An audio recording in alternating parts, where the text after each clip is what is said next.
نو دعا سړی په دواړه طریقه کولی شي، په لاسونو اوچتم او بغیر لاسونو اوچتم.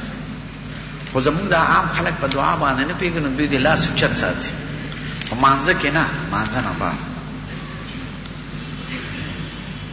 که یو سړي ښځې له طلاق ورکړي خو شک یې چې ما طلاق ورکړي دي که نه دي ورکړی، نو په شک طلاقېږي نه.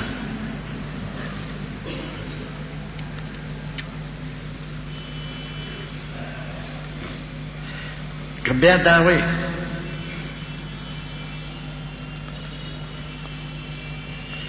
راکه که طلاق ای نو طلاق دی، نو دا خو شک نشه، بیا خو یقین شو. او بیا درې څلور ځلې ووایي 5 ځله، نو دا خو پې ښځه طلاقه شوه، سخته طلاقه ده چې بیا په نکاح هم نه کوي.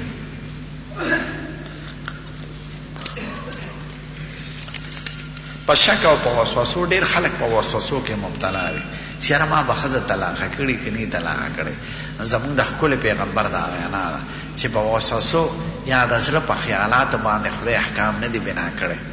نو که سړی په زړه کې په ښځه طلاقه کړي یا په وسوسو په شکل زړه کې هسې وګرځي، نو په دې ښځه نه طلاقېږي چې څو پورې په دې خولې ویلي دي او داسې ورته یاد وي چې قسم پې خوړی شي، هلې ښځه طلاقېږي. په شکي